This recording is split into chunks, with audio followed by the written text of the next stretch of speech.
Hello दोस्तों, आप लोग का हमारे यूट्यूब चैनल स्टार्टिंग पॉइंट 30 पर स्वागत है दोस्तों। मैंने पॉलिटी का पार्ट नंबर 1 करा दिया है दोस्तों, और पॉलिटी का पार्ट नंबर 2 आज, जिसमें 20 इंपॉर्टेंट क्वेश्चन होंगे दोस्तों। चाहे एसएससी की परीक्षा हो, चाहे रेलवे की परीक्षा हो, चाहे यूपी पुलिस हो, चाहे दिल्ली पुलिस है, इन सभी एग्जामों में पॉलिटी से क्वेश्चन आते हैं दोस्तों। तो आप लोग इस वीडियो को ज़्यादा से ज़्यादा लोग के बीच शेयर कीजिए। तो क्वेश्चन नंबर 1 देखिए दोस्तों, बाल्कन प्लान किस अधिनियम से संबंधित है? तो बाल्कन प्लान किस अधिनियम से संबंधित है दोस्तों? तो एक का जो आंसर है दोस्तों, ऑप्शन नंबर 4, 1947 के भारतीय स्वतंत्रता अधिनियम से बाल्कन प्लान संबंधित है दोस्तों। तो एक का जो आंसर है दोस्तों, ऑप्शन नंबर 4। 2 नंबर क्वेश्चन, भारतीय सीमा आयोग की अध्यक्षता किसने की? तो भारतीय सीमा आयोग की अध्यक्षता किसने की थी दोस्तों?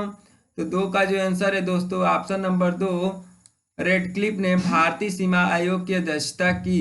और दोस्तों, भारत और पाकिस्तान की बीच सीमा रेखा का नाम रेडक्लिफ रेखा है दोस्तों। 3 नंबर क्वेश्चन, भारत की संघीय व्यवस्थापिका को किस नाम से जाना जाता है?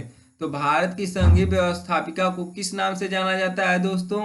तो 3 का जो आंसर है दोस्तों, ऑप्शन नंबर 4, संसद को भारत की संघीय व्यवस्थापिका के नाम से जाना जाता है। और भारतीय संविधान में संसद का वर्णन आर्टिकल 79 में किया गया है। 4 नंबर क्वेश्चन, भारत में कार्यपालिका का अध्यक्ष कौन होता है? तो भारत में कार्यपालिका का अध्यक्ष कौन होता है दोस्तों? तो 4 का जो आंसर है दोस्तों, ऑप्शन नंबर 1, राष्ट्रपति भारत में कार्यपालिका का अध्यक्ष होता है। 5 नंबर क्वेश्चन, निम्नलिखित में से कौन अगस्त 1946 में गठित प्रथम अंतरिम राष्ट्रीय सरकार का सदस्य नहीं था? तो निम्नलिखित में से कौन अगस्त 1946 में गठित प्रथम अंतरिम राष्ट्रीय सरकार का सदस्य नहीं था दोस्तों? तो 5 का जो आंसर है दोस्तों, option number 3, doctor as Radhakrishnan 1946 में गठित प्रथम अंतरिम राष्ट्रीय सरकार के सदस्य नहीं थे। तो 5 का जो आंसर है दोस्तों, option number 3, doctor as Radhakrishnan. और दोस्तों, डॉक्टर एएस राधाकृष्णन भारत के प्रथम उपराष्ट्रपति थे।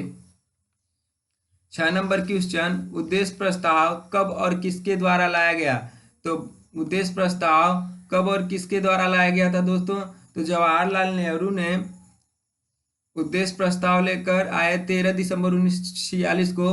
उद्देश्य प्रस्ताव जवाहरलाल नेहरू ने लाया था 13 दिसंबर 1946 को। तो उद्देश्य प्रस्ताव कब और किसके द्वारा लाया गया? जवाहरलाल नेहरू के द्वारा 13 दिसंबर 1946 को उद्देश्य प्रस्ताव लाया गया। तो 6 का जो आंसर है दोस्तों, ऑप्शन नंबर 2। संविधान सभा की प्रथम बैठक कब हुई थी? तो संविधान सभा की प्रथम बैठक कब हुई दोस्तों?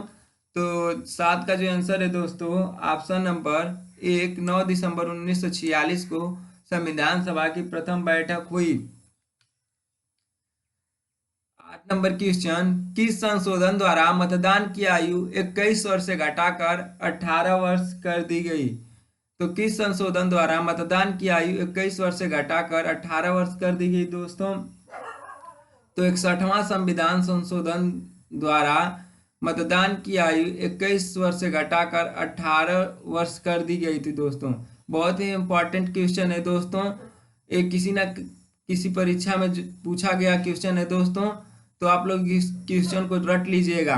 तो 8 का जो आंसर है दोस्तों, ऑप्शन नंबर 3, 61वें संविधान संशोधन द्वारा मतदान की आयु 21 वर्ष से घटाकर 18 वर्ष कर दी गई। 8 का जो आंसर है दोस्तों, option number 3। 9 number question, British सरकार द्वारा किसे 1942 में संविधान निर्माण हेतु भारत भेजा गया?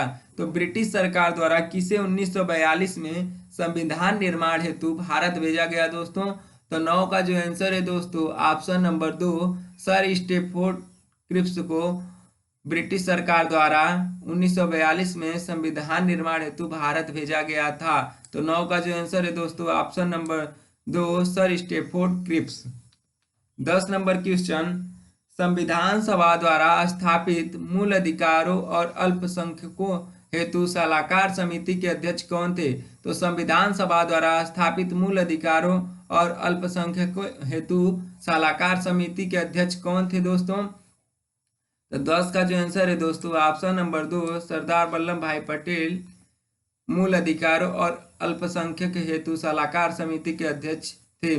और दोस्तों यदि पूछे संवैधानिक सलाहकार कौन थे दोस्तों, तो BN राव संवैधानिक सलाहकार थे। दोस्तों इस क्वेश्चन को ध्यान से आप लोग देखकर आंसर कीजिएगा। 11 नंबर क्वेश्चन, भारत की संघात्मक व्यवस्था निम्नलिखित में से किस देश से संबंधित है? तो भारत की संघात्मक व्यवस्था निम्नलिखित में से किस देश से संबंधित है दोस्तों? तो 11 का जो आंसर है दोस्तों ऑप्शन नंबर 1 कनाडा से भारत के संविधान में संघात्मक व्यवस्था ली गई है।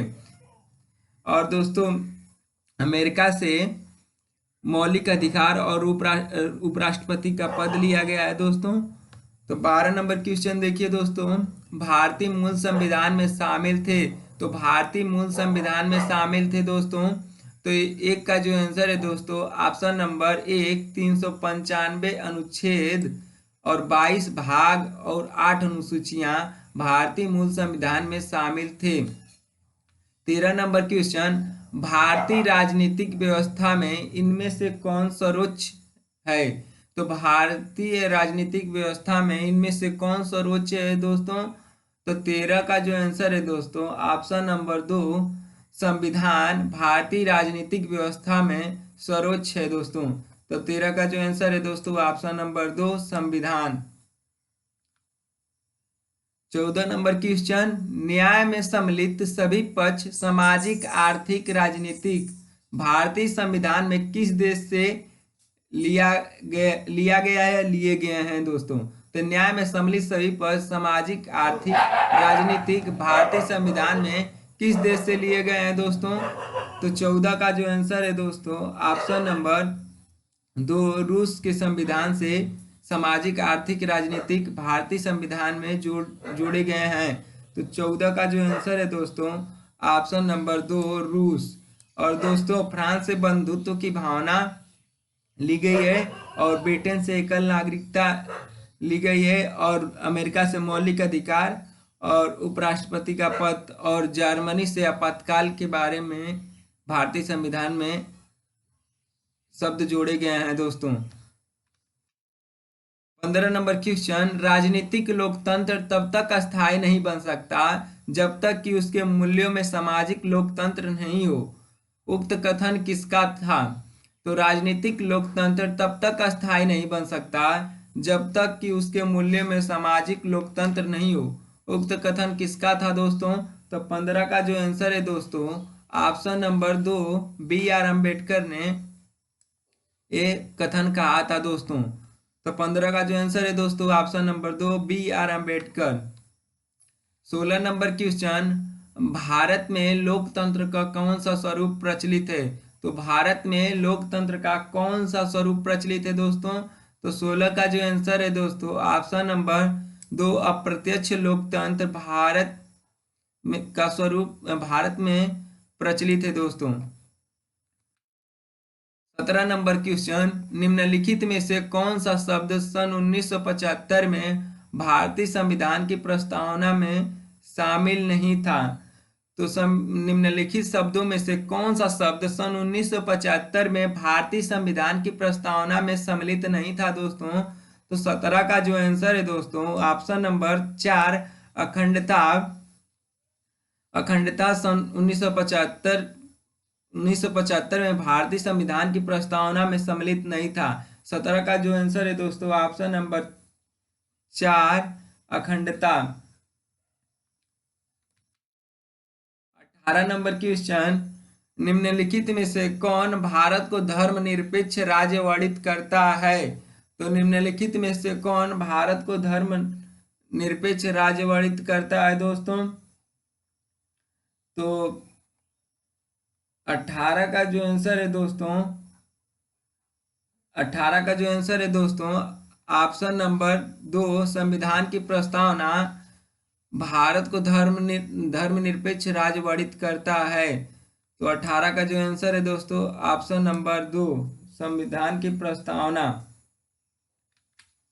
19 नंबर क्वेश्चन, निम्नलिखित में से कौन भारतीय संविधान की प्रस्तावना में उल्लिखित नहीं है? तो निम्नलिखित में से कौन भारतीय संविधान की प्रस्तावना में उल्लिखित नहीं है दोस्तों? तो 19 का जो आंसर है दोस्तों, ऑप्शन नंबर 4, धार्मिक न्याय भारतीय संविधान की प्रस्तावना में सम्मिलित नहीं है दोस्तों।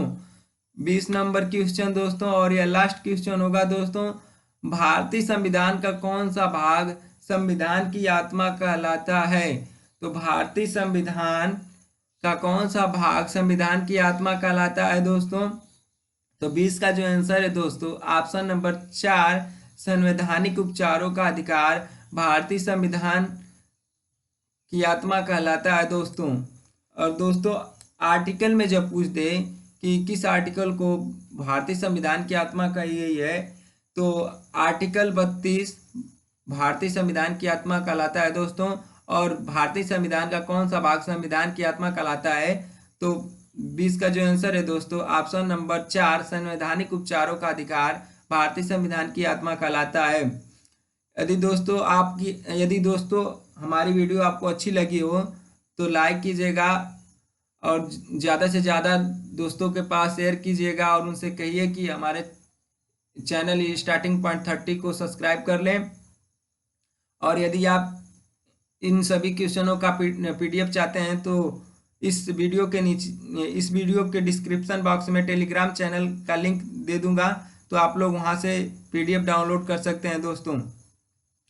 और दोस्तों यदि आप यूपी के किसी भी एग्ज़ाम की तैयारी करना चाहते हैं तो आप हमारे चैनल को सब्सक्राइब कर लें।